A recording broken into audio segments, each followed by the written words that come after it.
couple of weeks ago. 7:44 is the time, and as back-to-school season ramps up, many college students are either back on campus already or preparing to head back. And for many of those students, the return to campus comes with stress not just about their classes, but also their meals, their dining plans, their eating habits. Joining us now to talk about the struggles of eating disorders for some college students and young adults, we're joined by Kaiser Permanente psychologist, Dr. Jackie Shiels. Jackie, thanks for being with us.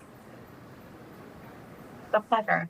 How big a problem is this, and are kids at a greater risk of eating disorders when they're in college? It's a big problem, and yes, they are at a greater risk when they go off to college. A few of the reasons being it's a lot of change. They leave their home, they have new friends, they're exploring dating, they're preparing meals, cooking meals, shopping for themselves, lots of changes for these kids.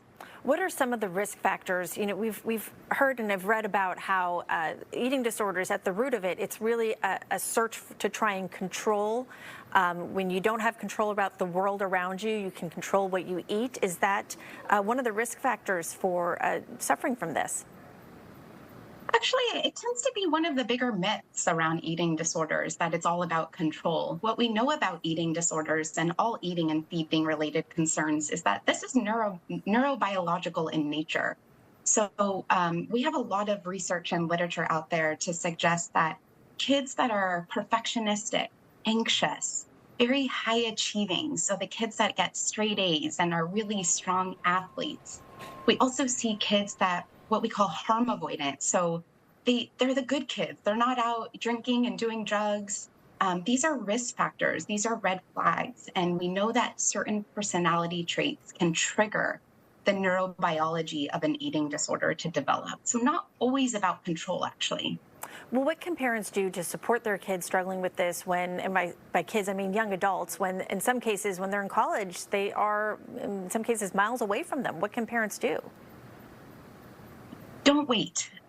If parents suspect there's an eating-related concern, if kids have an abrupt change in their weight, if they become slightly depressed or anxious, it's oftentimes a consequence of malnutrition. And so parents reach out to those three special people: a therapist, a primary care provider, and a dietitian. Kaiser Permanente strives to provide multidisciplinary care to the assessment and treatment of all eating and feeding related concerns. And so parents, please don't wait.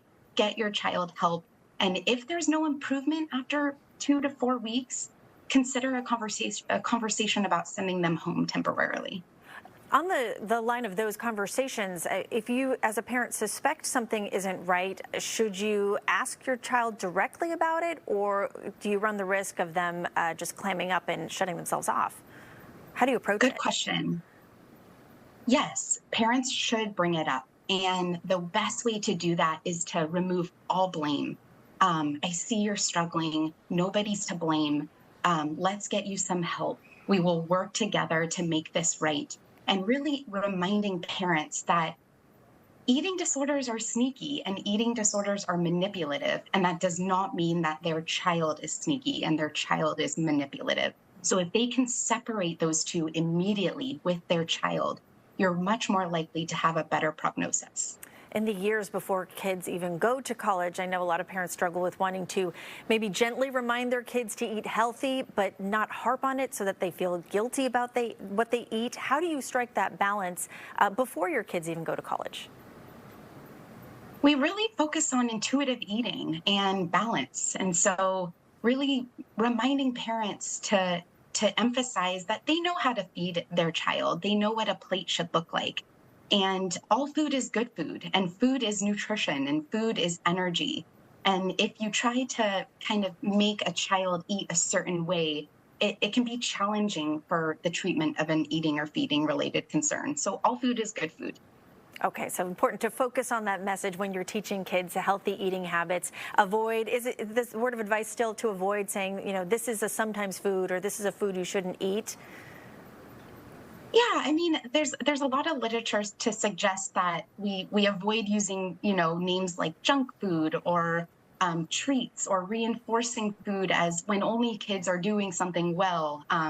Sometimes folks call it play food, but really just kind of focusing on words like balance, providing nutrients, getting what they need to feel adequately nourished. All right, great advice to enforce some of those healthy habits. Dr. Jackie Shiels, Kaiser Permanente psychologist, thanks for your insight on this.